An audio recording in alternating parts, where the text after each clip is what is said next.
이 준비된 그런 간증을 통해서 은혜를 받아서 제가 사관님한테 부탁을 했거든요. 동의하고 다니면 그냥 동의만 하고 딱 가면 제가 피드백을 못 받잖아요. 어떤 분이 어떤 은혜를 받았는지. 그래야 또 서로가 제가 더 힘이 되거든요. 물론 여러분들이 다 은혜 받은 걸 보면 보입니다만 어떻게 은혜를 받으셨는지, 어떤 말씀에 은혜가 되었는지 그런 부분들을 잘 모르고 갈 때가 많아요. 그러니까 사관님한테 혹시 화요일날 같은데 간증 순서한번 넣었으면 좋겠다. 근데 이제 제가 미리 부탁하라, 어떤 부교님한테 부탁하라 뭐 그런 말씀 드린 건 아니고요. 그래서 이 간증의 이 정말 좋은 거는 뭐냐면 즉석에서 하는 거예요. 즉흥적으로. 그래서 우리 부교님처럼 잘 준비해서 해서 얼마나 좋습니까? 그러나 또 그러지 않고 그냥 마음의 감동이 돼가지고 내일부터 간증하시고 있다니까 그거 못 빼고 혹시 말씀 듣다가 나 이 한 말씀이 참 은혜가 됐어요 라고 혹시 간증하실 분 계신가요? 길게 안 해도 됩니다. 1분을 해도 되고 30초를 해도 돼요. 이 말씀 나에게 참 부딪혀갖고 이 말씀 되게 큰 감동이 되었고 그런 은혜가 있었습니다. 오늘 아침에 들으신 분들은 지적으로 또 감정적으로 의리적으로 왔던 은혜가 있을 거예요. 혹시 하신 분 계신가요? 설교를 시작을 못하는데 안 계세요? 안 계시면 어쩔 수 없고요. 이제 좀 한 이틀 되니까 조금 저도 이제 마음이 놓이는 것 같아요. 그래서 서로 이렇게 좀 더 편해진 것 같습니다. 그래서 여러분 오늘 이 시간에 하나님의 은혜가 있으면 좋겠고요. 간증이라고 하는 것도 너무 거창하게 생각하지 마시고 우리의 삶 속에서 느꼈던 것은 한 가지. 아침에 일어났더니 오늘 햇빛이 너무 따사로워서 행복했습니다. 그리고 하나의 간증이 될 수 있잖아요. 또는 내가 가다가 오늘 넘어졌습니다. 넘어짐의 간증도 있었어요. 세워짐의 간증도 있었어요. 그런 간증들이 여러분 삶 가운데 많았으면 좋겠어요. 서로서로 만날 때마다 어떤 세상에서 TV에서 한 얘기들 말고 서로서로 이렇게 살았던 한 주의 삶 속에서 부딪혀왔던 또 갈등했던 또는 뭐 은혜가 됐던 그런 부분들을 서로 이렇게 나눌 수 있는 그런 교회가 됐으면 하는 바람이 있습니다. 할렐루야. 제가 이제 서울에서 천연정문에 실습을 간 적이 있었는데요. 거기는 오후 시간에 계속 간증을 해요. 근데 간증을 얼마나 많이 하시는지 설교할 시간이 없어요. 그게 이제 간증하시고 그러면 한 분 이렇게 막 우리처럼 이렇게 하는 게 아니라 처음 선도로 나오려고 해요. 막 세 번도 하고 다섯 번도. 그러니까 나중에는 끊어야 돼. 나머지 분들 다음 번 해주세요. 근데 그 간증 들어가면 보면은 별거 없어요. 그냥 일상생활에 있었다. 근데 그런 걸 소소하게 나누면서 굉장히 행복하더라고요. 그리고 간증 못하면 또 막 특수도 하고 찬양도 하고 그게 막 그렇게 주일 오후에는 너무나 그런 시간이 행복했어요. 그러니까 좀 그런 것들이 많았으면 하는 그런 바람이 있습니다. 할렐루야. 네. 은혜가 되십니까? 네. 어느 교회에서 있었던 일인데요. 그 교회 좀 큰 교회였어요. 그래서 우리처럼 이제 교회에서 주보 만들지 않고 주보를 인쇄소에 넘겼어요. 근데 그 인쇄소에서 전화가 온 겁니다. 아니 목사님 설교 제목이 빠졌어요. 아 그래요? 이 설교 제목은 여호와는 나의 목자시니입니다. 그랬어요. 그랬더니 그 직원이 좀 뭔가 의아해하면서 다시 물었습니다. 설교 제목이 여호와는 나의 목자시니가 맞습니까? 왜냐하면 평상시에 그 설교 제목이 굉장히 길었단 말이에요. 한 문장이 넘는. 그래서 의아해서 다시 물었어요.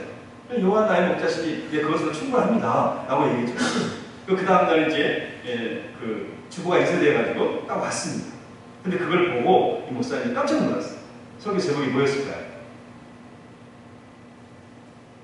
제가 다 얘기했어요. 여호와는 나의 목자시니 네, 그것으로 충분합니다. 이렇게 한번 같이 해볼까요? 시작. 여호와는 나의 목자시니 네, 그것으로 충분합니다. 정말 멋진 제목 아닙니까? 그 모든 설교를 다 할 수 있는. 그래서 그 목사님 그걸 보면서 비록 못하였지만은 너무나 큰 감동이 되었다는 것입니다. 여러분 어떠세요? 하나님 한 분만으로 정말 만족하십니까? 하나님 한 분만으로 충분하십니까? 그걸 여러분들이 삶으로 그렇게 살아내고 계신가요? 삶으로 그걸 증명할 수 있나요? 그냥 말이 아니라, 그냥 입술이 아니라, 정말 삶으로 여러분 고백되어지면 나는 정말 하나님 한 분만으로 만족하고 살고 있습니다. 나는 주님 한 분만으로 충분합니다. 이렇게 고백할 수 있을까요? 오늘 다윗은 정말 그렇게 고백해요. 나는 주님 한 분밖에 없어요. 주님 한 분만 만족해요. 나 그거 삶으로 증명해낼 수 있어요. 하면서 하는 말이 뭐예요? 여호와는 나의 목자시니 내게 부족함이 없습니다. 여러분 이게요. 여러분 시편을 전체적으로 실패는 어떤 개인의 어떤 그 내가 시를 써야지, 뭐 이렇게 어떻게 시를 써야지 이렇게 쓰는 게 아니에요. 실패는 하나님의 계시에 대해서 인간이 응답하는 거예요. 그러니까 하나님께서 우리 인간들에게 구원도 주시고 은혜도 주시고 또는 말씀도 주시고 때로는 내가 곤란한 지경에 있어요. 고통 가운데 있어요. 슬픔 가운데 있어요. 근데 하나님이 위로해 주시고 그 수렁에서 나를 건져 주시고 이런 체험들이 삶으로 녹아져서 나온 것이 이 시편이에요. 그게 너무 그 은혜가 크니까 너무 감사해서 하나님 앞에 시로 찬양으로 감사로 그렇게 하나님께 올려드리는 삶의 언어, 그죠? 말의 언어가 아니라 삶의 언어, 삶의 표정들이 그 녹아있는 것이 시편이에요. 그러니까 다윗이 이런 시를 쓸 때 어떤 시적인 감각으로 쓴 게 아니에요.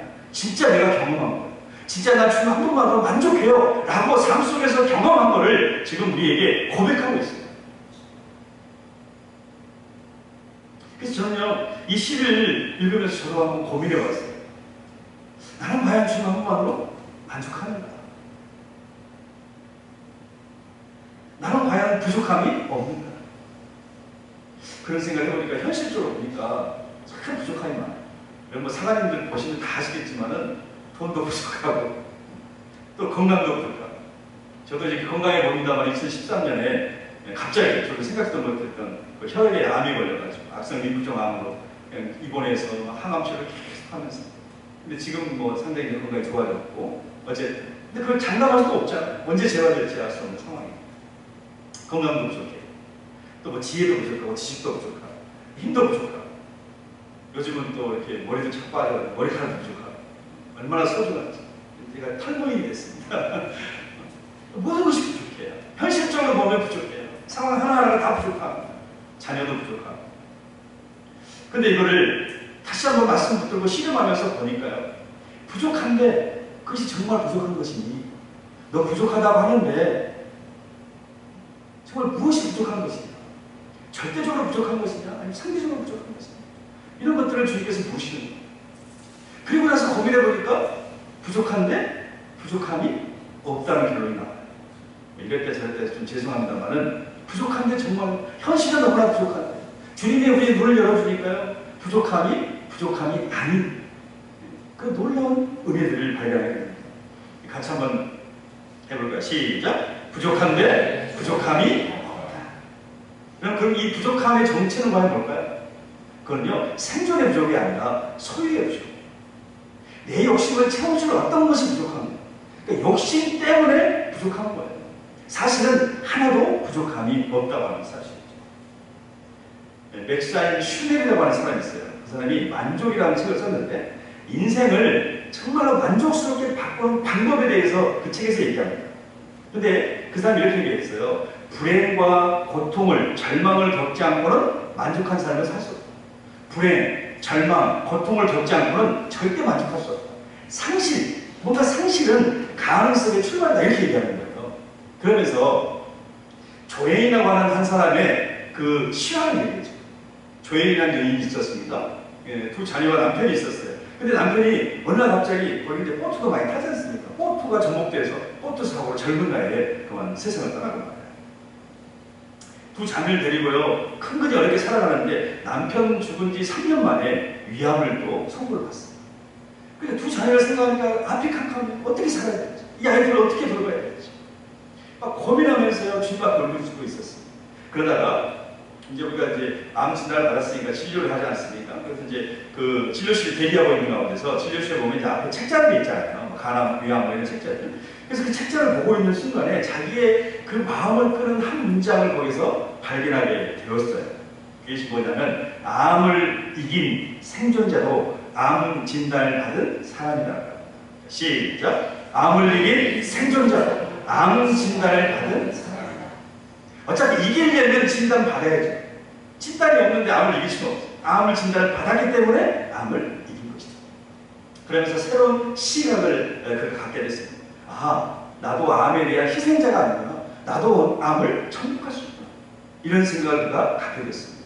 그러면서 이렇게 그는 고백했어요. 내 몸에 일어났던 일을 통제할 수는 없지만 병에 대한 나의 반응과 내 마음의 상태는 통제할 수 있다.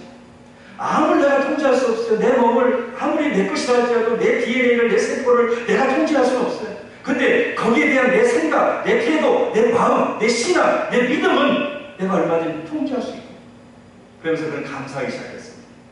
이 암이란 부족함에 대해서 감사하기 시작했어요. 그리고 그 사소하게 보였던 모든 일을 소중하게 생각하고 사랑하기 시작했어요. 그러면서 하나님 앞에 기도했는데요, 6년이 지난 그 순간에 그는 모든 암에서 해방이 되었다는 거예요. 그러니까 암을 낳고 안 낳고의 중요한 게 아니에요.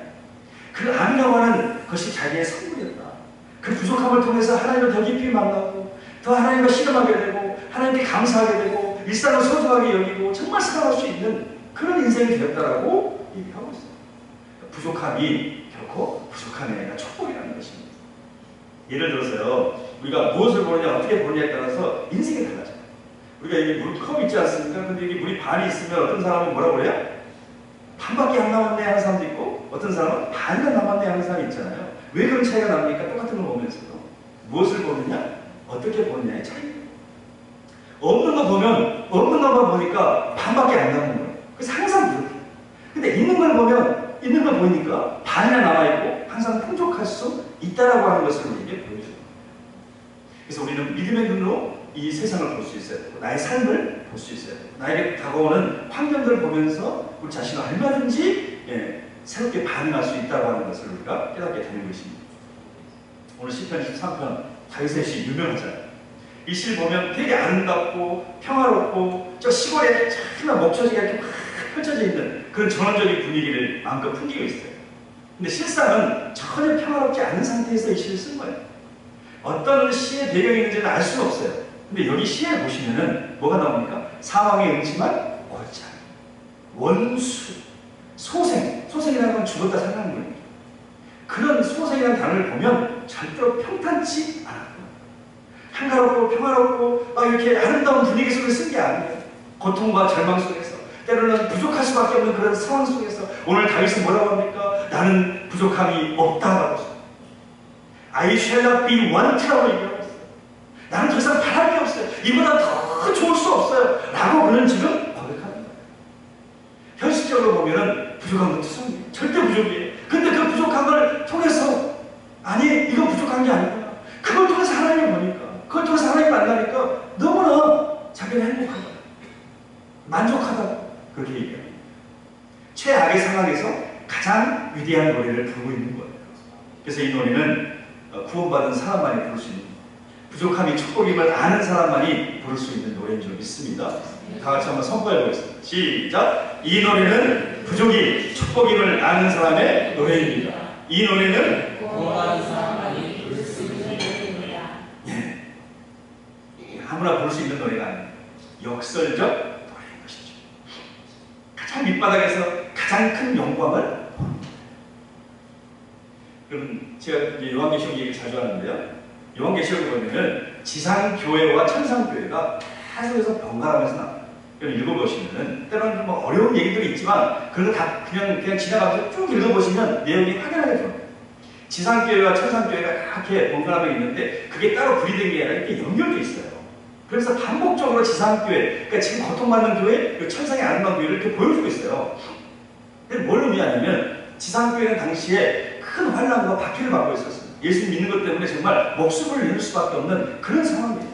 근데 그들에게 뭘 보여줍니까? 하늘의 교회를 보라는 거예요. 저 천상의 아름다운 모습을 보라는 거예요. 이게 바로 앞으로 너희의 모습이다.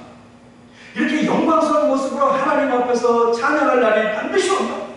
그러니까 이 세상 속에서 환난이 오고 고난이 온다 할지라도 하나님의 말씀 붙들고 예수 그리스도를 믿음으로 증거하는 진정한 교회와 성도가 되라는 거예요. 그러면 저 영광스러운 자리에 우리의 영광 나라, 하나님 나라, 거기 들어가서 하나님을 찬양할 수 있다고 얘기합니다. 요한계시록 14장 1절부터 3절을 같이 보겠습니다. 시작! 또 내가 보니 보아라, 어린 양께서 시온산에 서시고 그분과 함께 14만 4천 명이 섰는데 그들의 이마에 어린 양의 이름과 그분의 아버지의 이름이 기록되어 있었다. 또 내가 하늘로부터 많은 물소리 같고 큰 우레소리와 같은 소리를 들었는데 내가 들은 그 소리는 검은 고 타는 자들의 검은 고 소리 같았다. 그들이 보좌 앞과 내생물과 장로들 앞에서 새 노래를 부르는데 땅에서 구속함을 받은 14만 4천 명 밖에는 그 노래를 배울 수 없었다. 여기 새 노래를 부르는, 마지막에 보면 새 노래를 부르는 사람들이 나오잖아요. 그 새 노래를 부르는 사람들, 3절에 보니까 구속함을, 땅에서 구속함을 받은 14만 4천 명밖에는 그 노래를 배울 수 없었다고. 그러니까 이 노래를 배운 사람은 누구라고요? 14만 4천 명. 14만 4천 명 하면 제일 많이 듣는 게 뭐예요? 신천지. 신천지에서 말하는 14만 4천 명, 한 지파당 12,000명씩. 그건 절대 아닙니다. 이건 숫자적으로 표현하는 게 아니라 상징성을 가지고 있어요. 그러니까 여러분 성경을 한 구절만 읽으니까 그래요. 그 다음 구절을 보면 그 14만 4천이 누군지 다 나와 있어요. 7장과 14장에 보시면은 14만 4천을 설명하기를 이로 셀 수 없는, 사람이 셀 수 없는 수많은 무리들, 흰옷 입은 사람들이라고 분명히 표현하고 있어요. 그러니까 숫자적으로 14만 4천 명이 아니에요. 14만 4천 명은 어떻게 나왔냐면은 구약에 12지파가 있죠. 그리고 신약에 12사도가 있어요. 그건 둘 다 교회를 상징해요. 근데 12 곱하기 12 하면 144가 나오죠. 거기다 1000을 곱한 거예요. 그 당시 1000은 뭐냐면 가장 큰 수예요. 그러니까 그 구원받은 가장 큰 수를 1000을 곱해. 그 당시 숫자가 제일 큰 수가 100만이었다면 100만을 곱했겠죠. 근데 그 당시에는 1000이면 제일 큰 거예요. 그래서 합치니까 곱하니까 14만 4천 명이 나와요. 그러니까 모든 구원받은 성도들이 14만 4천 명을 의미하는 것입니다. 근데 그들이 새 노래를 부르는데 중요한 것은 이 노래를 어디에서 배웠을까요? 이 새 노래, 승리의 노래, 구원의 노래를 어디서 배웠을까요? 여러분이 천국 가면 배울까요? 천국에 여러분이 입성하는 순간에 천사가 와가지고 여러분 천국 오셔서 잘 오셨습니다. 천국에서는요 새 노래 불러야 됩니다. 그러니까 잠깐 찬양교실 노래교실에 가서 새 노래 두 곡 부르시고 입장하시도록 하겠습니다. 그래서 새 노래를 참 거기서 두 곡씩 세 곡씩 배우고 난 다음에 천국 들어갈까요? 그건 아닌 것 같죠? 어디서 배워요? 지상교회에서 배웁니다. 이 지상교회에서 불렀던 새 노래를 불렀던 사람만이 천국에서도 부를 수 있습니다. 매일 주일 모여서 부르고 매일매일 삶 속에서 새 노래, 구원의 노래, 승리의 노래를 부르는 고난이 있고 고통이 있고 박해가 있고 혼란이 있어 새 노래를 이 땅에서 부르는 그 사람들만이 계속해서 새 노래를 불러야 되는 거예요. 여러분 출애굽기 15장에 보면 모세의 노래, 미리암의 노래가 나오잖아요. 홍해를 건너가지고 너무 기뻐가지고 속옷치며 춤추며 찬양했어요. 근데 그 뒤로 찬양했다는 소리가 한 번도 안 나와요. 그들이 새 노래를 부르지 않으니까 무슨 현상이 있었습니까? 15장, 16장, 17장, 18장 계속해서 원망하고 불평하고 새 노래를 부르지 못하니까 가난에 들어가서도 하나님을 섬기지 못하는 거예요. 새 노래를 불러야 돼요. 우리의 삶 속에서. 그래야 우리가 천국 가서 새 노래를 부를 수 있는 거예요. 이 땅에서 부르지 않으면 그 땅에서 그 하늘에서 부를 노래가 없는 거예요. 고난과 환난 속에서도 새 노래를 부릅니다. 구원받은 성도는 어떤 상황 환경 속에서 노래하는 사람, 찬양하는 사람, 하나님의 하나님됨을 증거하고 나타내고 그를 찬양하는 사람들로 믿으시길 축원합니다. 그럼 우리가 어떻게 부족한 상황 속에서도 하나님을 찬양할 수 있을까? 어떻게 새 노래를 부를 수 있을까? 오늘 이 다윗의 시편에서 우리 몇 가지만 살펴보길 원하는데 진짜 가장 중요한 것은 뭐냐면 하나님이 나의 목자이시기 때문에 우리는 어떤 순간에도 하나님을 찬양할 수 있어요. 1절 시작. 여호와는 나의 목자시니 내게 부족함이 없어요. 자, 부족함이 없다는 거예요. 근데 그냥 부족함이 없는 것이 아니라 전제가 있죠. 전제는 뭡니까? 여호와는 나의 목자시니. 현실적인 상황은 부족해요. 근데 하나님 나의 목자니까 부족함이 없다는 거예요. 여러분 이 순서를 명확하게 우리가 분명히 해야 됩니다. 여호와는 나의 목자 되시니 먼저예요. 내가 부족함이 없으니까 하나님 나 목자예요. 이렇게 얘기하지 않아요. 하나님이 나의 목자시니까 내가 부족함이 없는 거예요. 그 결과로. 그러니까 이 부족함이 없다는 게 중요한 게 아니에요. 하나님이 나의 목자 되심이 중요한 거예요. 만약에 이 순서를 바꾸게 되면 신앙이 아니라 우상이 되는 것이고 하나님을 이용하는 게 돼요. 부족함이 없으니까 하나님 나의 목자십니다 라고 하면 다른 말로 하면 부족할 때는 하나님이 나의 목자가 아니라는 소리가 돼요. 하나님 나에게 축복 줄 때는 하나님께 감사하고 찬양하다가 하나님 나에게 고난이 오고 시련이 오니까 그때부터 하나님 원망하고 불평하면 이걸 신앙이라고 말할 수 없어요. 신앙은 부족하든 부족함이 없든 하나님은 나의 목자십니다 라고 고백하는 그 고백을 하는 사람은 반드시 부족함이 없어지는 그런 은혜를 우리가 누리는 겁니다. 이런 결혼할 때 서약하잖아요. 서약할 때 주로 멘트, 단골 멘트가 뭡니까? 비가 오나 눈이 오나 또 건강할 때나 뭐 건강하지 않을 때나 또 뭐요 잘 될 때나 못 될 때나 겉머리가 팥불이 되도록 어떤 분은 그러더라고요. 겉머리가 대머리 되도록 그렇게 당신만을 사랑하겠습니다. 이렇게 이제 고백해요. 이게 사랑이에요. 나는 당신을 부자일 때만 건강할 때만 나에게 잘해줄 때만 그럴 때만 사랑했습니다 고백하지 않아요. 그냥 당신이 내 남편이니까 당신이 내 여자니까 너는 내 여자니까 이렇게 사랑하는 거예요. 그게 바로 사랑입니다. 신앙도 마찬가지. 어떤 상황, 환경이 있어도 하나님은 나의 목자이시니까 그 목자됨이 우선되는 것이고 그 목자됨이 만족하는 것이고 그래서 부족함이 없다라고 고백하는 것입니다. 다윗은요 오늘 이 하나님과 자신의 관계를 양과 목자의 관계로 비유하잖아요. 여러분 왜 하나님이 우리를 양이라고 표현하고 있냐면 양은 정말 연약하고 부족한 동물이에요. 여러분 잘 아시지만은 양은 자신을 방어할 수 있는 무기가 하나도 없잖아요. 뭐 뿔이 있는 것도 아니고 이빨이 있는 것도 아니고 덕을 뿜는 것도 아니고 또 발이 빠른 것도 아니고 얘네들은 넘어지면 못 일어납니다. 그리고 얘네들은 방황 감각이 없어요. 그러니까 집 나가면 집을 못 찾아요. 보통 개들이 어디고 막 그죠? 몇 킬로 떨어져서 찾아오는데 양들은 못 찾아와요. 양은 스스로도 물을 못 찾아요. 지네들끼리 모여있다가 막 모여있어가지고 어떻게 되냐면 숨막혀 죽는 애들이 나와요. 다 모여있다고. 그러니까 양이라고 하는 것은 부족한 투성이고 약점 투성이에요. 근데 양들은요, 걔네들 뭐라고 하냐면 우리 안 부족한데요? 그래. 야, 니네는 정말 부족한 애들인데 왜 안 부족하니? 우리에겐 목자가 있어요. 라고 얘기하는 것이죠. 양은 모든 것이 부족한데 모든 것이 부족하지 않아요. 그래서 하나님은 우리를 양이라고 표현합니다. 목자가 있으니까 부족한데 부족함이 없는 거예요. 여러분 그래서 양에게 만족을 줄 수 있는 것은 다른 것이 아니라 목자입니다. 내 안에서 만족이 나오지 않아요. 목자에게서부터 만족이 나옵니다. 푸른 초장에 신발을 물가가 만족을 주지 않습니다. 그런 것들은 다 사라지게 돼 있어요. 강무 한번 들면은 다 무너지고 사라져요. 근데 목자만 있으면 푸른 초장이 없어도 신발은 물가가 없어도 완전히 다시 어떻게 해요? 목자 안에 임대해주는 거예요. 목자 안에서 푸른 초장이 나와요. 목자 안에서 신발은 물가가 나오는 거예요. 그러니까 목자만 있으면 양은 만족하는 거예요. 같이 시작. 목자만 있으면 양은 만족한다. 이 굉장히 중요한 것입니다. 오늘 본문에서 여호와는 나의 목자라, 나의 목자. 다른 누구의 목자가 아니라 우리 김기성 사람의 목자가 아니라 내 목자라며 내 목자. 그래서 오늘 시편 23편은 6절밖에 안 되는데 원문에 보시면은 나라고 하는 표현이 20번 이상이 나와요. 시간이 없으니까 다 읽지 않고 여기 보십시오. 우리 한글 성경에 한 15번 나오는데 원문에 보면 20번 이상이 나옵니다. 나의, 내게, 나를, 내 영혼을, 내가, 나를, 내 원수의, 내 자니, 나를, 내가 계속 내 평생에 계속해서 나라고 하는 것을 지금 고백하고 있어요. 근데 이 나는 뭐냐면 목자 없는 내가 아니라 목자 안에 있는 나를 의미해요. 그러니까 목자 없이는 살 수 없는 나, 목자와 떨어질 수 없는 나, 당신 없으면 못 산다, 목자 없으면 못 사는 그런 나를 고백하는 거예요.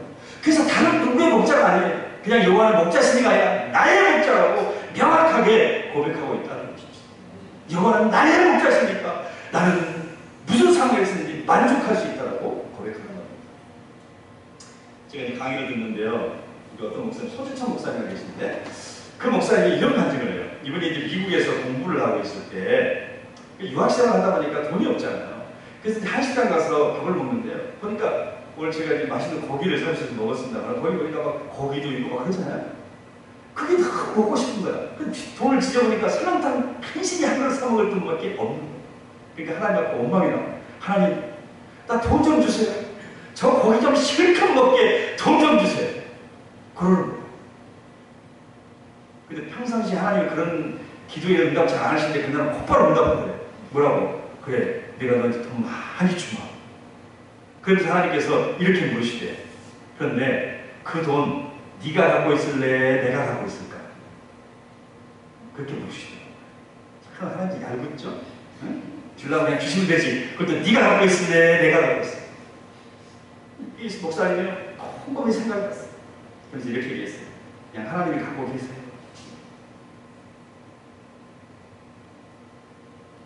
이 이야기를 보면 참 하나님 되게 유머가 많으신 분입니다. 우리가 갖고 있을 거야 별로 도움될 게 없어요.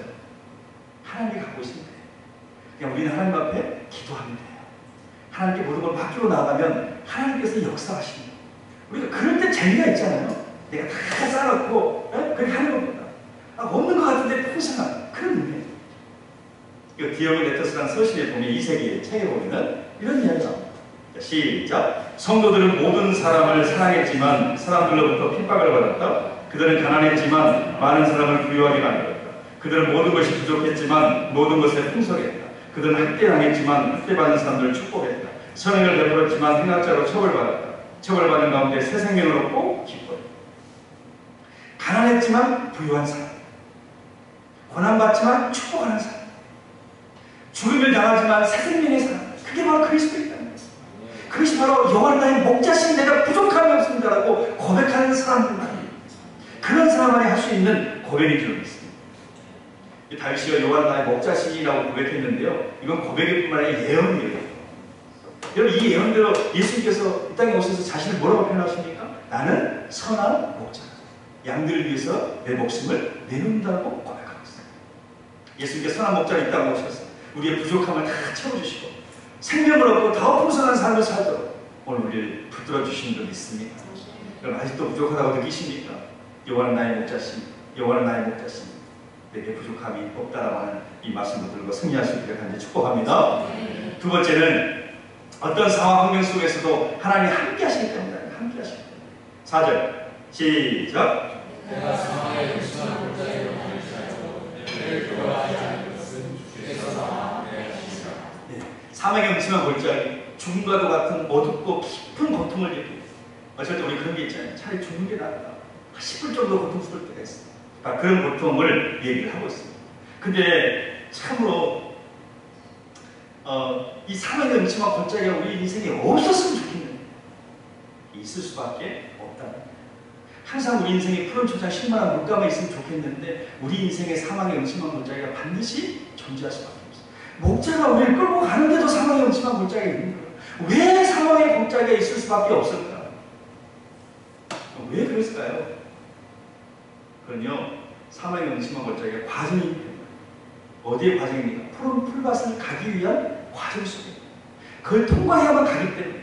목자가 항상 그런 건 아니에요. 근데 어쩔 때는 반드시 이 길을 통과해야만 푸른 초장을 줄 수가 있어요. 그렇기 때문에 우리 인생을 그 사망의 음침한 골짜기를 지나가게 하시는 거예요. 얘야, 이걸 통과해야 네가 푸른 풀밭에 갈 수가 있어. 그러니까 이걸 통과하자라고, 내가 너와 함께 할게 하면서 우리를 이끌어 가시는 거예요. 사망의 음침한 골짜기에 있는 것은 푸른 초장이기 때문에 그렇다는 거예요. 여러분, 저도 가끔 이제 등산을 건강을 위해서 할 때가 있습니다만, 등산하다 보면요, 이게 오르막이 있고 내리막이 있어요. 여러분, 왜 오르막과 내리막이 있을까요? 정상이 있으니까 그래요. 정상이 없으면 오르막도 없고 내리막도 없는 거예요. 오르막 내리막은 정상으로 가는 과정이라는 과정. 사망의 음침한 골짜기에 있는 것은 하나님의 품으로 그 신령한 그 푸른 초장으로 가기 위한 하나의 과정이라고 합니다. 근데 그 길에 여호와가 주님이 함께 하신다고 하는 사실. 이 믿음이 있을 때 우리는 사망의 음침한 골짜기 속에서도 두려워하지 않게 되더라는 것입니다. 그래서 이 믿음이 우리의 인생을 좌우해요. 이 믿음이 있으면 두려워하지 않습니다. 그러니까 믿음이 이루어지면 두려움이 생깁니다. 이것을 다윗이 여실히 보여주고 있어요. 여러분, 다윗 하면 생각나는 사건이 뭐예요? 다윗과 골리앗. 그죠? 10대 때 그는 골리앗을 향해서 만군의 여호와 이름 나아가죠. 너는 칼과 창과 단창으로 내게 나아오지만 나는 만군의 여호와 이름, 네가 모독하는 이스라엘 군대의 하나님의 이름으로 내가 내게 나아가라 하면서 물맷돌을 던져가지고 골리앗을 잡지 않습니다. 하나님이 나와 함께하니까 골리앗 3m 골리앗도요 두렵지가 않았어요. 근데 사무엘상 21장에 가면은 다윗의 태도가 완전히 바뀌어요.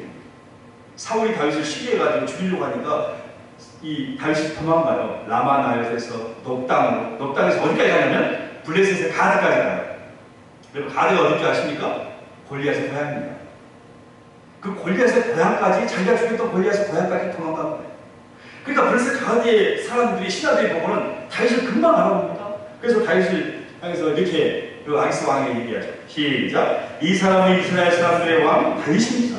이 사람은 이스라엘 여자들이 춤을 추면서 사울이 죽인 적은 천천히요 다윗이 죽인 적은 만만이라고 노래했던 바로 그 사람. 다윗을 알아보는 거예요. 골리앗을 죽였던 다윗이니까, 자기들의 전쟁 영웅을 죽였던 다윗이니까 금방 알아봐요. 그러니까 다윗이 어떻게 합니까? 두려워를 떨고 있어요. 그러면서 했던 행동이 뭡니까? 이거예요. 시작. 그들이 하는 말을 듣고 다윗은 가드왕 아기스를 매우 두려워했습니다. 그래서 다윗은 아기스와 그의 종들 앞에서 미친 척 하였습니다. 다윗은 그들과 함께 있는 동안 미친 사람처럼 행동했습니다. 괜히 문짝을 긁기도 하고 수염에 침을 질질 흘리기도 했습니다. 두려움에 사로잡히니까요, 미친 사람처럼 행동하는 거예요. 문짝을 막 벅벅 끌고 침을 막 질질 흘리겠어요. 골리앗을 죽였던 전쟁 영웅이 사람을 두려워하니까 뭐가 돼요? 미친놈이 돼요. 골리앗을 향해 나아갈 때는 정말 하나님의 그 나와 함께한다는 믿음이 있을 때는 골리앗을 향해서 달리 나가는 거예요. 그 하나님 나와 함께한다는 믿음이 사라지니까 두려움 때문에 도망가고 미친놈이 되어지고, 그 그런 그 파란만장한 인생이 펼쳐지더라는 것입니다. 지금 다윗의 손에 뭐가 있었냐면요, 골리앗을 죽이고 빼앗은 골리앗의 칼이 있었어요. 골리앗의 칼은 뭘 상징합니까?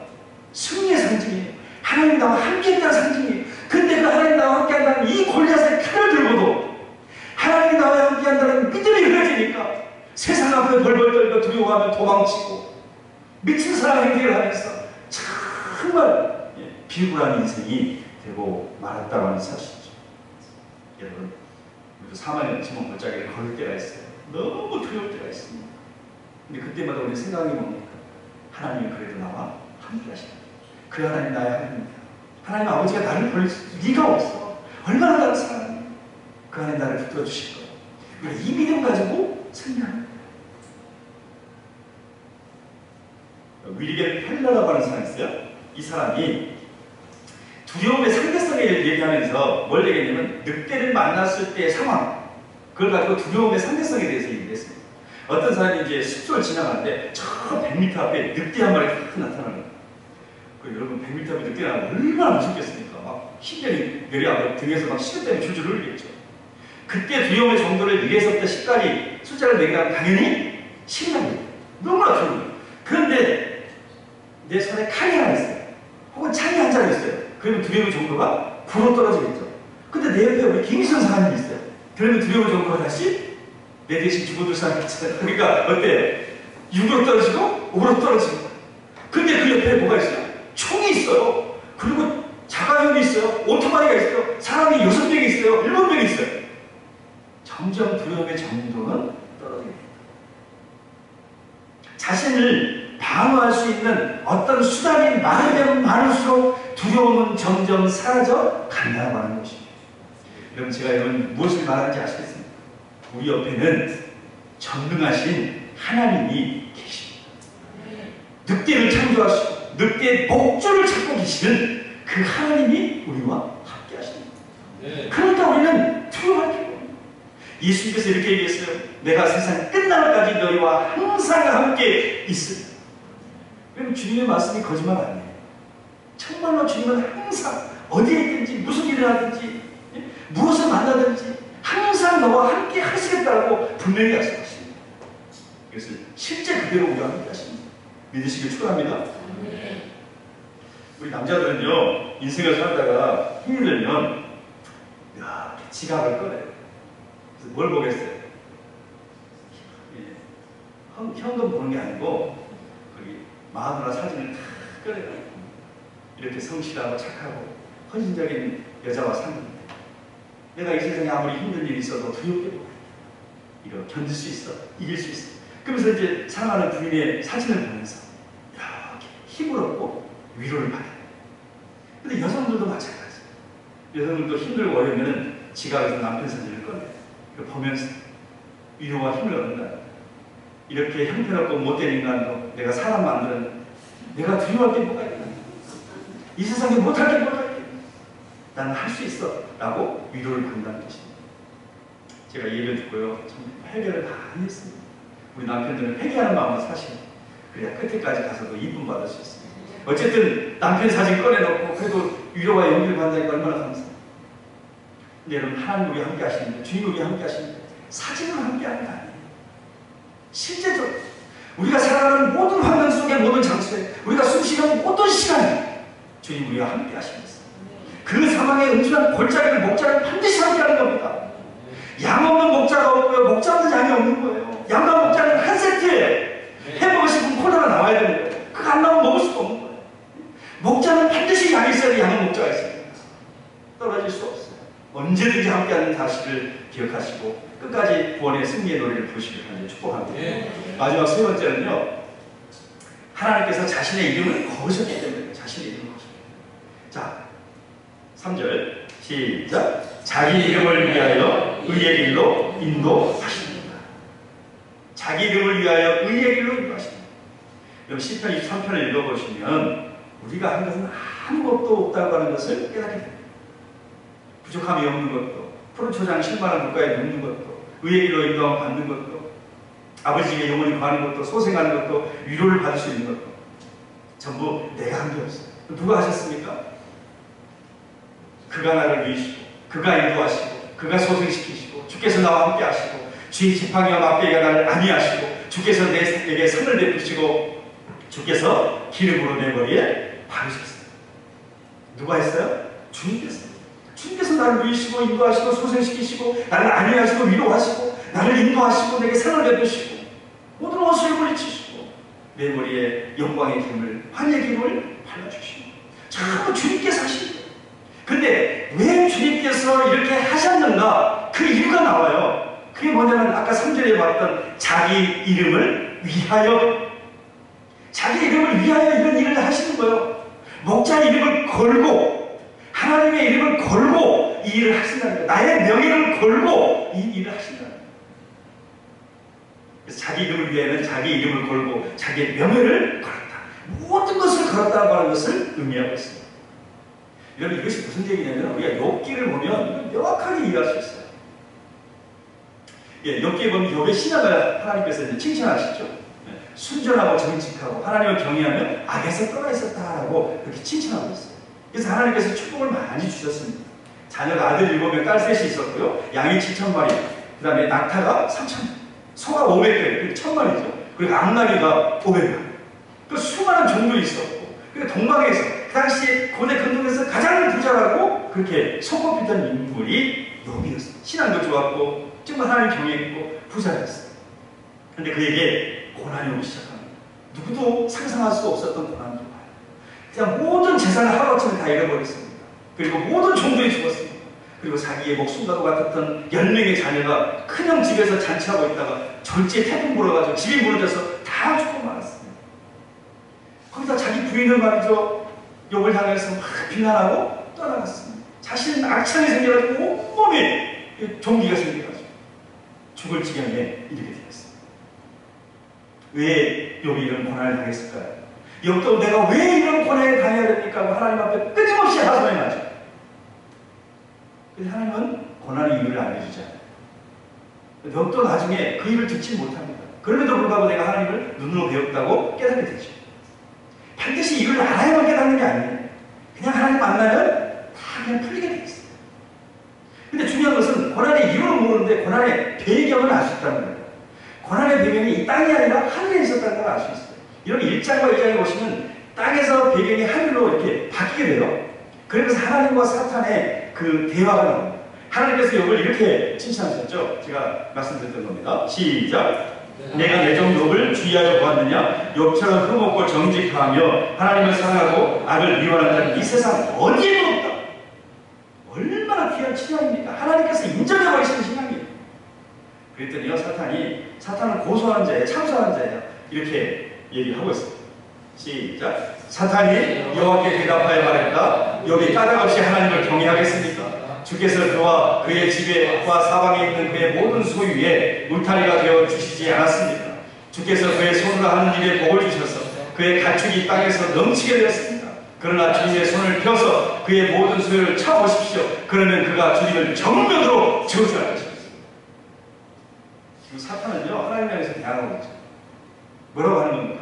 욥이 아무 이유 없이 까닭 없이 하나님을 섬길 이유가 없다는 거예요. 하나님께서 울타리 쳐주시고 보호해주시고 축복해주시니까 여기 하나님을 경외하는 거지, 그거 다 걷어가 보세요. 하나님은 반드시 저주하게 되어 있습니다. 라고 얘기합니다. 지금 욥기는요, 우리에게 매우 중요한 질문을 던져있어요. 아무런 보상이 없이도 하나님 한 분만으로 만족할 수 있겠는가? 우리의 상황과 상관없이 그렇게 하나님 한 분만을 믿고 섬길 수 있는가? 요한 나의 목자시니 나의 상황과 환경에 상관없이 주님 한 분만으로 난 만족할 수 있습니다라고 그렇게 믿음을 고백할 수 있는지를 아무 까닭 없이 이유 없이 축복 없이도 그렇게 주님을 믿을 수 있는지, 그 자신을 너에게 보여줄 수 있는지, 이거를 지금 욥기는 우리에게 물어보고 있는 거예요.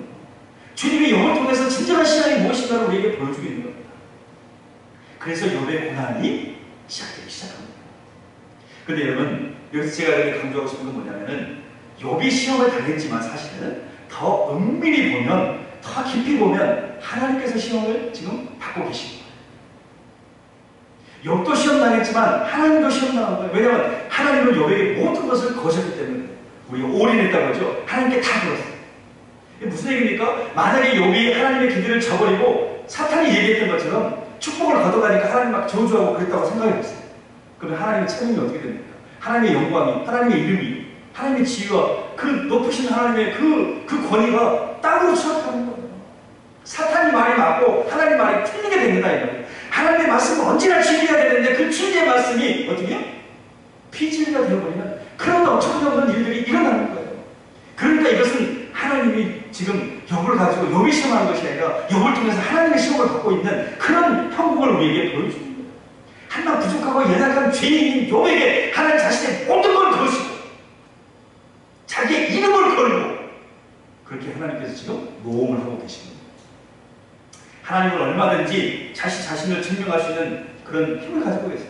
욥이 아니더라도 전지전능하시니까 다 증명할 수 있어요. 그런데 욥에게 모든 걸 거는 거예요. 욥을 믿었어요. 욥을 사랑했어요. 하나님이 욥을 사랑했듯이 욥이 하나님을 사랑했듯이 하나님도 욥을 사랑하고 욥을 믿었다는 거예요. 욥은 그런 세상의 어떤 알량한 신앙이 아니라 축복 때문에 나를 믿고 내가 뭔가를 줘야만, 내가 뭔가를 부어줘야만 하나님을 사랑합니다, 하나님을 찬양합니다, 그런 신앙이 아니라 그냥 내가 하나님이니까, 내가 아버지니까, 그래서 나를 진심으로 사랑합니다. 순전하고 정직하다고 하는 것, 하나님을 사랑한다고 하는 것을 그대로 보여줄 것이다. 하나님은 믿었다는 거예요. 그래서 하나님이 자신의 명예를, 자신의 이름을 욥에게 던지셨어요. 거셨어요. 이게 바로 자기 이름을 위하여라고 하는 말의 의미라는 거예요. 여러분, 여기서 우리가 무엇을 깨닫습니까? 무엇이 느껴지십니까? 사랑이 느껴지지 않습니다. 하나님의 훌륭사. 여러분, 사랑하지 않으면 절대로 모든 걸 던질 수 없어요. 모든 걸 걸 수 없어요. 자기 이름을 걸 수 없어요. 자기 명예를 사랑하지 않으면 도저히 걸 수가 없다고 하는 사실. 지금 하나님께서는 저와 여러분을 향해서 이렇게 외치는 거예요. 하나님의 이름을 걸고 내가 너를 사랑한다. 내가 너를 믿는다. 신뢰한다. 나는 너 없이는 도저히 살 수 없는 존재야. 그렇게 하나님께서 우리에게 사랑의 세레나 그런 고백을 하고 계십니다.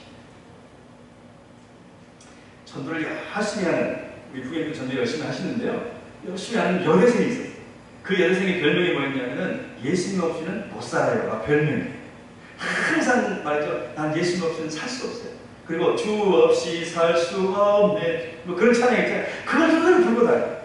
근데 한날은 또 목사님 앞에 와가지고 목사님 내가 정말로 굉장히 놀라운 사실을 깨달았어요. 근데 목사님 하도 많이 들었잖아요. 그래서 주 없이 살 수 없다는 뜻이야? 그렇게 말했어요. 그때요 이 여학생이요 고개를 흔들면서 이렇게 고백했습니다. 아니에요 목사님. 그보다 더 위대한 사실을 깨달았어요. 그래서 나뿐만 아니라 예수님께서도 나 없이 사실 수 없대. 사실 이것이 먼저였죠. 내가 주님 없이 못 살아요 막 고백했지만 사실 그 이전에 주님이 먼저 우리에게 고백하셨죠. 나는 너 없이는 못 살아. 하나님이 여러분 없이 못 살아. 그래서 예수님이 십자가를 질 수밖에 없었던 거예요. 여러분이 죽는 거, 난 너를 죽는 걸 못 봐. 도저히 볼 수가 없어요. 그래서 주님께서 십자가를 지신 것입니다. 너 없이는 살 수 없다. 이 고백이 여러분 안에 계속 들려지기로 합니다. 저는요, 아무리 뭐 사관이라고 할지라도 때로는 시험이 있어요. 어려움이 있습니다. 왜 이런 곤란이 오는지, 왜 힘들었는지. 제가 저 이제 그 암에 걸린 간증을 잘 안 하려고 해요. 왜냐면은 제가 이제 건강해졌지 않습니까? 그럼 사람 중에는 또 암에서 해방되지 못한 분도 있고, 미리 천국 가신 분도 있고, 제 동기도 암 때문에 죽은 동기가 사망돼 있습니다. 그렇기 때문에 이게 뭐 나은 것을 간증하고 싶어서 이런 얘기를 하는 게 아니에요. 그러니까 낫고 안 낫고 중요한 게 아니에요. 부족하냐 아니냐 중요한 게 아니에요. 하나님이 나의 목자가 됩니다. 그 상황을 통해서 하나님을 내가 깊이 만나고 있다면 그 모든 것이 행복의 과정이라고 말씀드리지 않습니까? 그게 행복한 거지. 꼭 나와야만 행복하고 사실 안 나와서 천국 가면 그 더 행복한 거 아니겠어요? 우리 자신에 대한. 물론 나와 있는 가족들에게 좀 미안하긴 하죠. 그러니까 그것 때문에 참 간증하기 두렵습니다만 제가 지금 얘기하는 것은 뭐냐면 그렇게 항암치료 하는데요. 힘이 들더라고요. 3주간 입원해가지고 그 항암치료 하는데요. 이렇게 두꺼운 큰 병이 있잖아요. 이걸 막 4개씩 혈액암은 사실은 그런 거예요. 어디 장소가 이제 암세포가 돌아다니다 어디에 붙으면 그게 암이 생깁니다. 주로 많이 생긴 데가 뇌에 붙고 임파선에 붙고 그다음에 위에 붙어요. 그게 이제 인간의 장기 중에서 약한가 봐요. 근데 저는 이제 위로 왔어요. 그래서 위에 상중하에 왔기 때문에 위암인 줄 알고 갔다가 알고 보니까 그게 혈액암이다 해가지고 수술을 참 다행스럽게 안 하고 항암 치료하는데요. 근데 항암 치료가 너무나 고통스러워요. 항암을 딱 주사를 맞자마자 오빠에 막 발찌 일어나는데 너무너무 힘들어요. 그리고 저는 특별히 뭐가 왔냐면 막 계속해서 딸꾹질 나. 딸꾹질 24시간 끝이진 않아요. 그래서 딸꾹질 좋다는 거, 뭐 혀를 빼보기도 하고 숨을 막고 뭐 해보기도 하고 별걸 다 해도 잠깐 돌아서서 숨 한 번 쉬면 또 근데 이게요, 여러분 별거 아닌 것 같아도 사람을 정말 죽이는 거예요. 잠을 잘 수가 없죠. 그리고 화장실에 가는데 또 변비에 불면증에 그래서 막 변비하고 죽는다. 근데 그때마다 정말 아무것도 할 수 없잖아요. 그러니까 하나님 붙을 수밖에 없잖아요. 정말 왜 나에게 이런 시련이 왔을까? 내가 왜 이런 어려움을 겪을 수밖에 없나? 막 그런 것들이 사실 서간이지만 나도 모르게 그런 게 올 수밖에 없더라고요. 그래도 하나님은 끝까지 우리에게 함께 하시잖아요. 그래서 막 붙들어 주시잖아요. 그 어려운 가운데 하나님을 막 붙들고 몸부림치며 씨름했던 그래서 그 모든 과정들을 이겨내면서 하나님을 더 가까이 만나. 내 신앙이 얼마나 엉터리였는지 내가 그때 알았어요. 저는 신앙 좋은 줄 알았어요. 그래도 사관님이면 신앙 좋을 것 같잖아요. 얼굴 보니까 신앙 안 좋게 생겼어요. 나름대로 신앙이 좀 있어 보이잖아요. 예? 신앙 좋은 줄 알았습니다. 어릴 때부터 하나님 부신도 직접 들었고, 예? 화면도 보고 말이죠. 나름대로 괜찮은 줄 알았어요. 근데 뭐 막상 어려움 당해보니까요. 물론 제가 신앙을 버린 것도 아니고, 그렇지만은 상당히 많은 괴로움도 있었고, 하나님을 향한 어떤 불평도 있었고, 화장실에서 줄기줄기 달고 화장실 펜시 들어가서 그 붙들고 씨름하면서 하나님 앞에 눈물을 흘렸어요. 하나님 도와주세요 제발. 근데 하나님 한 번에 탁 들어주면 좋겠는데 그게 아니잖아요. 몇 번을 씨름하면서 그러면서 점점 하나님을 깨달아가요.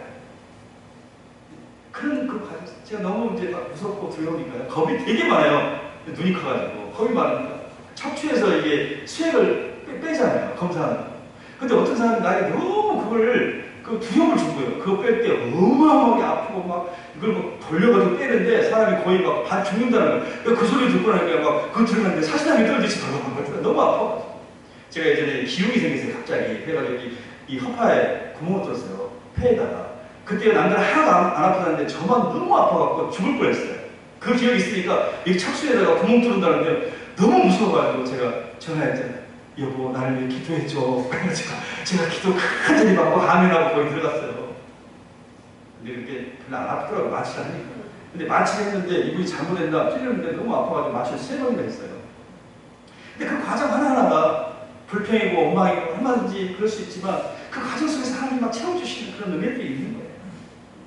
그래서 막 주님과 씨름했던 몸부림처럼.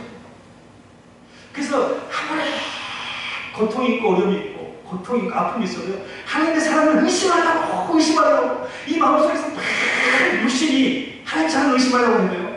의심이 안 돼요. 그럴 때마다 십자가 앞에 달려가요. 십자가 앞에 가면요. 하나님 사랑이 의심이 안개가 말끔히 거친 걸 볼 수 있어요.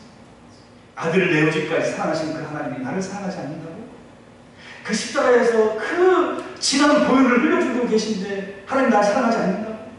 그 십자가의 보혈을 한자 한자 경도가 너 하나님 너 사랑하는 거 알지? 내가 너 사랑한다고 한자 한자 써주시는데 내가 어떻게 하나님 사랑을 의심할 수 있겠냐? 의심이 안 되는 게 의심하려고 해요. 그래서 그 어려움을 이겨나게 되더라고요. 그래서 그때 결심해서 사실은 하나님 매일매일의 삶을 최선을 다했어요. 하나님 기뻐하는 삶을 살게. 매일매일 행복하면 좋겠다. 하나님 때문에 행복하면 좋겠다. 그래서 나 죽었을 때 내 묘지명에 하나님 때문에 되게 행복하게 살다라는 장면도 이렇게 썼으면 참 좋겠다. 또 써주시면 않겠지만 나 혼자 이렇게 생각하고 있어요. 그러니까 하나님과 매일매일 행복하게 살아야지 하고 결심해줄 때가 6년, 7년 전이에요. 근데 그 생각이 오늘도 다 또 사라지고 말았어요. 그러니까 또 고백하고 또 고백하는 못났으니까 부족하니까. 다시 한번 하나님 붙들고 저도 오늘 붙들고 여러분도 오늘 하나님 붙들면서 그렇게 살아가는 거 알겠습니다. 예화 하나 한번 마치겠는데요. 우리나라 초대 교회사에 보면은 우리 마을마다 그 당시에는 이제 그 성경이 많이 없었고요. 또 글을 아는 사람이 그렇게 많지는 않았어요. 그러다 보니까 거기에서 영수라고 하는 조사라기도 하는데 그런 사람을 뽑아가지고 그 예배 드릴 때 목사님이 다 그때는 안 계시니까 그분들이 이제 성경도 읽고 간단하게 설교도 하고 그럴 때 그래서 어느 시골 마을에서 이제 저녁에 모여가지고 예배를 드리는데 호롱불 밑에서 옛날에는 예배를 드리지 않습니까? 근데 마침 시편 23편 1절의 말씀을 읽게 됐습니다. 여호와는 나의 목자시니 내게 부족함이 없습니다. 이렇게 읽어야 되는데 호롱불 가운데서 글자가 희미하고 잘 안 보이니까 이분이 이렇게 읽었어요. 여호와는 나의 목 자르시니 내게 부족함이 없으리로다. 여호와는 나의 목 자르시니 내게 부족함이 없습니다. 근데 그걸 읽는 순간에요, 읽은 용수가 너무나 감동이 된 거예요. 그러면서 간단하게, 원래 설교할 생각이 없었지만 설교를 시작합니다. 그렇습니다 여러분. 하나님이 내 목을 자른다 할지라도 나는 하나님 한 분만으로 만족해요. 하나님이 내 목을 가져가신다 할지라도 나는 하나님 없이는 못 살아요. 그러면서 하나님 앞에 헌신하며 설교했어요. 그때 그 설교를 들은 모든 사람들이 손을 들고 주여 저희도 주님 죽어도 좋습니다. 주님이 내 목을 가져간다 할지라도 나는 주님 한 분만으로 만족하겠습니다. 주님 안에 따르겠습니다 라고 고백했다는 말입니다. 사랑하는 여러분, 믿음의 선배들은요 다 이렇게 신앙생활 했어요. 아무리 어렵고 힘들어도요 주님 앞에 모든 걸 다 드리면서 신앙생활 했어요. 왜 그렇습니까? 주님의 십자가의 그 놀라운 사랑을 깨달았기 때문에 그 사랑을 깨닫고 나면 주님 사랑하지 않을 수가 없는 거예요. 그 사랑을 깨닫고 나면 주님 앞에 드리지 않을 수가 없어요. 그 사랑을 깨닫고 나면 나의 목이라도 주님 앞에 드려도 너무나 행복하게. 그래서 초대교회 모든 사람들이 로마의 원형 경기장에서 사자의 밤이 되면서도 하나님을 찬양하면서 두 손 높이 들고 사자가 돌진해 오는데도 하나님이 보이니까 십자가가 보이고 주님이 보이니까 두 손 높이 들고 찬양하며 웃으면서 죽을 수 있었던 이유가 주님의 사랑이 너무나 크고 선명하게 나에게 부딪혀 그 모든 것을 이길 수 있었던 것입니다. 사랑하는 여러분, 혹시 아직도 부족하다고 느끼십니까? 정말 여러분 부족하십니다. 다시 한번 하나님이 나의 목자 되심을 믿으시기 바랍니다. 어떤 상황 환경 속에서 하나님이 나와 함께 하심을 믿으시기 바랍니다. 하나님이 자신의 이름을 걸고 나를 사랑하신다는 그 사실을 확신하고 여호와는 나의 목자시니 혹은 여호와는 나의 목 자르시니 내게 부족함이 없습니다. 고백할 수 있는 저와 여러분 되시기를 간절히 축원합니다. 기도하겠습니다.